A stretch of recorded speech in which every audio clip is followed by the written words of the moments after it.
bà này cứ chia rốt dân thom mà đá còn tay mình thom mà đá thỏng thà rụp riêng bảo vía cứ ắt sệt điên tới nâng rốt dân thom mà đá tế cứ sệt điên tới nâng rốt dân Ferrari Puru sang của đã miền ẩm lại đó tới chiêng mùi liên $1 vào một đặc điểm bà sẽ hai mình tên bà hay rốt dân nâng đá cứ ắt miền ẩm lại đó từ sam sai summer này tế bà trâm tay của mùi $10 chiêng tế hay chiêu bảo phê là kia sỉ sọt tiền bà bong ôi thọp từ khơi brand sau mi từ lơ bảo phê khường lấy từ nách xanh bà còn tay này cứ chiêu bảo phê rốt dân Xiaomi YU7 Max bà hay này cứ chiaประเภทở trên SUV Xiaomi min pi một đấy là một con đặc điểm là min ประเภท SU7 និង YU7 bà YU7 នេះគឺជាប្រភេទរថយន្ត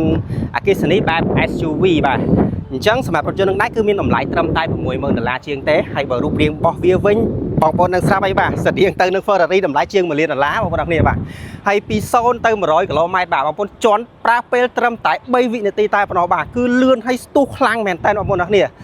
កម្លាំង horsepower រហូតទៅដល់690 horsepower បាទមិនធម្មតាទេបាទរថយន្តនេះគឺអាចបើកបោបានចម្ងាយរហូតទៅដល់760គីឡូម៉ែត្រដំណើរការដោយម៉ូទ័រ2ហើយសម្រាប់ប្រភេទ Xiaomi YU7 នឹងដែរគឺជាប្រភេទ Max Option បងប្អូនគ្នាបាទឡើង Max Option នេះ option វាច្រើនណាបងប្អូនបាទ option វាច្រើនមែនតើបាទ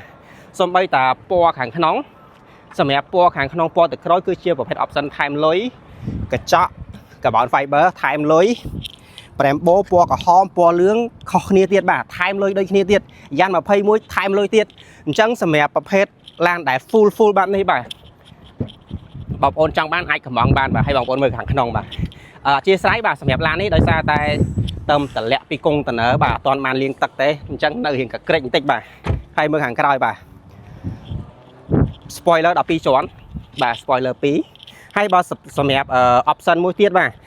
គឺ carbon fiber carbon package ទាំងអស់បាទអានឹងតម្លៃខុសគ្នាច្រើនទៀតបាទតម្លៃពីខាងខ្ញុំទៅ60000ក្រាស់បាទសម្រាប់ប្រភេទ full carbon បាទអានេះពណ៌ទឹកក្រូចអានេះពណ៌សបាទពណ៌ទឹកក្រូចហើយនិងពណ៌សនេះគឺ option ដូចគ្នាទាំងអស់បាទខុសតែពណ៌ខុសតែយ៉ាន់ទេយ៉ាន់21ដូចគ្នាប៉ុន្តែខុសគ្នាបាទ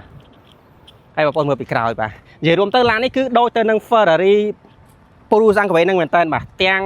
profile ជំហៀងទាំងខាងក្រោយទាំងខាងមុខគឺដូចគ្នាទាំងអស់បាទកាមេរ៉ាមកគៀកតិចសម្រាប់ខាងក្រោយតលាយបាទហើយស្បែកសុតបាទដបូលកញ្ចក់អានេះយើងអាចបើកបានបាទនេះដូចទូរស័ព្ទមួយអញ្ចឹងបាទហើយខាងមុខបាទហើយខាងក្នុងបាទខាងក្នុងស្បែកសុតបាទហើយអានេះដោយទៅនឹង tablet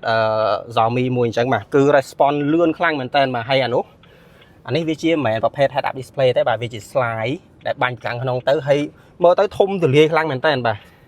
អញ្ចឹងឡាននេះបើសិនជាបងប្អូនមានចំណាប់អារម្មណ៍បងប្អូនចង់មកមើលផ្ទាល់ហើយបងប្អូនអាចអញ្ជើញមកមើលនៅ showroom ខ្ញុំបានបាទបិណ្ឌចូលអូតូនៅទល់មុខវិមានអាហារបាទ